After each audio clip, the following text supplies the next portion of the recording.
Ya, bismillahirrahmanirrahim. Assalamualaikum warahmatullahi wabarakatuh. Saudaraku, muslimin dan muslimah dimanapun berada. Alhamdulillah, salatu wassalamu ala rasulillah wa ba'dah. Kembali kita ngaji hadis Nabi Muhammad SAW kesempatan yang berbahagia ini, yakni tentang larangan meminta sedekah dengan cara kasar, larangan pungutan liar dan juga menyuap. Bismillahirrahmanirrahim. Mari kita simak hadis Nabi Muhammad SAW. Hadatsana Utsman ibnu Abi Syaibah wa Zuhair ibnu Harb wa Ishaq ibnu Ibrahim al-Handali qala Ishaq akhbarana wa qala akharon hadatsana Jarir an A'mash an Abi Wa'il an Salman ibnu Rabi'ah qala Umar ibnu Khattab radhiyallahu anhu qasama Rasulullah sallallahu alaihi wasallam qasman fakultu wallah ya Rasulullah la ghaira haula'i kana ahaqqu bihi minhum qala innahum khayyarani ayyas aluni bil fukhshi aw yubakhiluni falastu bibakhil. Artinya sudah menceritakan pada kami Utsman bin Syaibah dan Zuhair bin Harb dan Ishaq ibnu Ibrahim al-Hanzali. Ishaq berkata telah mengabarkan kepada kami, antara dua orang lain berkata telah menceritakan kepada kami Jarir dari Al-A'masi dari Abu Wa'il dari Salman bin Rabi'ah. Ia berkata Umar ibnu Khattab berkata, suatu hari Rasulullah SAW membagikan sedekah. Aku menyarankan pada beliau, demi Allah, wahai Rasulullah, bukan ini yang lebih berhak diberi sedekah, tapi adalah mereka itu. Beliau menjawab, mereka ini seolah-olah memaksa kepadaku untuk mengambil salah satu antara dua pilihan, yaitu apakah mereka akan meminta padaku dengan cara kasar, ataukah mereka akan menuduhku orang bakhil, padahal Rasulullah bukanlah orang yang bakhil. Baik, apa yang bisa kita petik pesan dari hadis ini? Benar, bahasanya kita tidak diperkenankan untuk meminta-minta sedekah dengan cara kasar atau dengan mengancam kalau tidak diberi kamu adalah seorang yang bakhil kepada orang yang dimintai.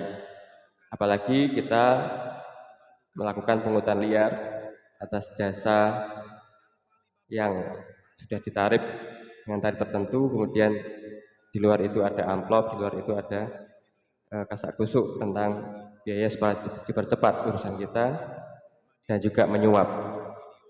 Kita dilarang melakukan hal-hal tersebut. Kenapa?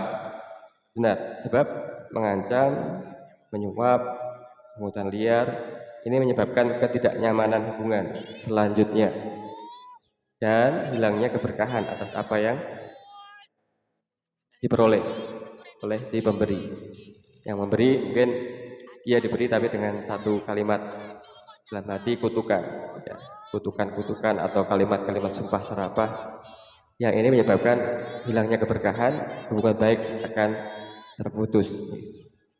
Yang ketiga, ada sebuah kisah sahabat yang menerangkan bahwa kita tidak boleh tamak terhadap perkara dunia. Masuk saat meminta sesuatu pada seorang, kita dilarang dengan cara mengancam, memaksa, menyuap, dan juga pungutan liar. Bahkan dalam kisah tersebut, dalam hadis tersebut, Rasulullah SAW pun dituduh seorang yang bakhil oleh seorang kelompok yang terkenal dengan nanti Khawarij, ya. Ketika bagi-bagi sedekah, ini kelompok mereka atau menurut mereka seorang ini dianggap lebih berhak. Padahal Rasulullah ini lebih tahu mana yang perlu diberi, mana yang perlu dibagi. Ya, suatu saat pernah seorang sahabat meminta sesuatu pada Rasulullah SAW, kemudian beliau memberi. Kemudian sahabat tersebut minta lagi pada Rasulullah SAW, beliau kembali memberi. Kemudian sahabat tersebut meminta lagi pada Rasulullah SAW dan beliau pun memberi. Jadi tidak ada alasan Rasulullah SAW dikatakan sebagai orang bakhil.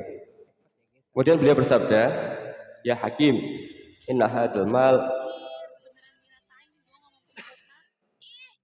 khadiratun khulwatun.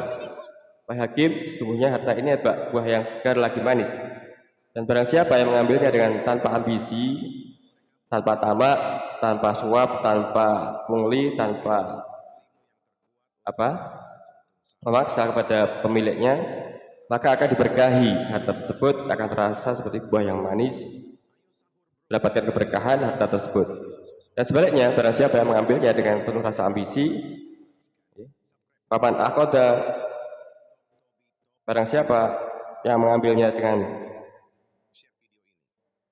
biisrof, dengan berlebihan, israfin nafas, lam yubarik lahu fi, maka tidak akan diberkahi harta tersebut.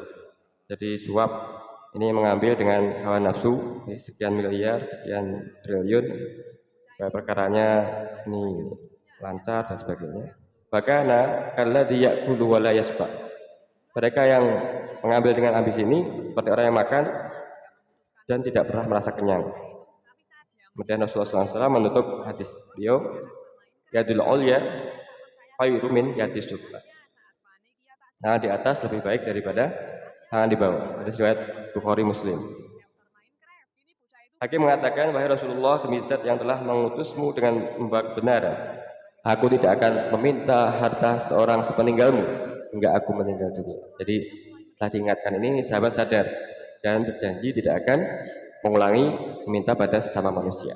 Dia meminta pada Rasulullah SAW beberapa kali, dan Rasulullah mengingatkan harta itu ibaratnya adalah buah yang manis apabila kita tidak tamak, dan sebaliknya tidak akan diberi keberkahan apabila kita ambisi terhadap harta itu dengan menyuap, menyogok, dengan pungli, dengan memaksa, maka la yubarik, tidak akan diberikan keberkahan.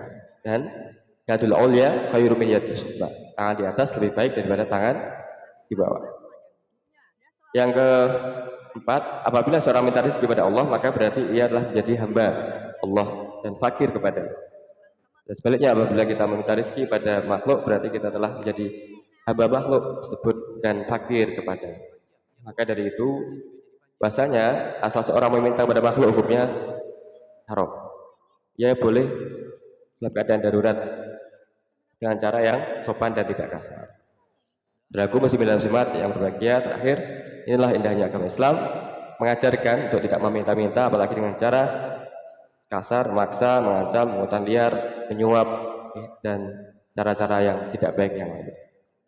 Semoga Allah Subhanahu wa taala senantiasa berikan hidayah kepada kita, keluarga kita, anak keluarga kita, semuanya untuk dapat memahami larangan meminta-minta dengan memaksa, pungutan liar, dengan kasar, dengan suap, dan lain sebagainya. Amin ya rabbal alamin. Terima kasih. Assalamualaikum warahmatullahi wabarakatuh.